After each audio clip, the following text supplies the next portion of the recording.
Welcome back. In this lesson we'll be drawing the final pose for this Circus Girl character. To get you started you can use illustration 2 in the wireframe handout. Now you can see how I'll be placing my Circus Girl character in the same body position that I found from a reference. And that's the lovely thing about this wireframe technique. Once you understand how to use the wireframe, you can position your character in any position. So if you find the perfect body pose on TV or a poster, magazines, Pinterest, old family photo albums, you can use any of those kind of references and break it down to the basic wireframe and then overlay your character onto it. Storytelling with your character will become much more fluid, and without any limitations, you and your character will have this new sense of freedom. You'll be able to position your character walking, skipping, running, jumping, sitting, doing anything that you need that character to do. So referring back to the reference, I'm creating a pointed toe for my Circus Girl character. And now working my way up the torso.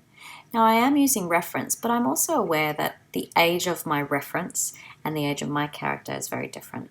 I want to just be mindful of how my character would move if they were 5 years old. It may not be as precise and as exaggerated as an adult gymnast would be. So I just need to keep that in mind when I'm positioning my character. And now I'm just working my way down the torso and just darkening in the detail of the leotard and the stripes. Now here I'm putting in the thumb and the fingers for one of the hands, and you can see it's quite different looking to the reference. So I mean, that's the nice thing about illustration. You can stick as close to the rules or break them completely depending on what you're after. I'm not quite happy with that foot yet, but I'll keep going back to it until I nail it. So these are drawings where you're just kind of figuring it out. They don't have to be perfect. They're not completely finished. They're just a way of getting familiar with your character in certain positions. And it's a really lovely thing to do. I think once you've drawn your character over and over many, many times, you're almost getting to know them a little bit better each time you draw them in a different position. And let's say you're working on a project for a long period of time, you do get more and more familiar with the characters that you're drawing. And I would say I start feeling really comfortable about drawing characters halfway through a project. And even some of the time I go back and I redraw or re-illustrate some of my earlier work. So if your characters aren't looking exactly like you want them at this point, don't panic, don't worry. It's all a process that slowly unfolds. It's a matter of just practicing and drawing on a regular basis and drawing that character on a regular basis.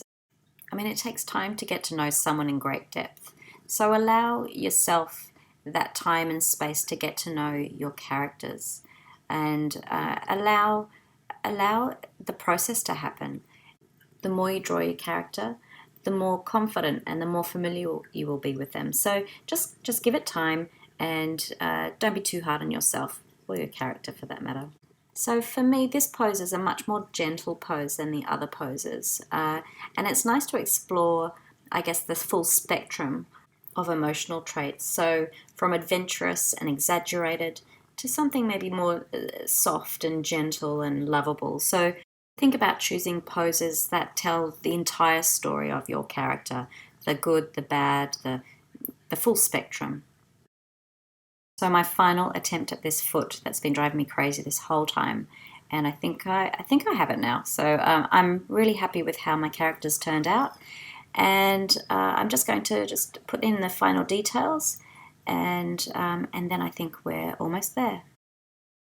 Join me in my next series of classes where I'll be showing you how to use these sketches to illustrate a more spontaneous style of character with much bolder lines and much more gesture.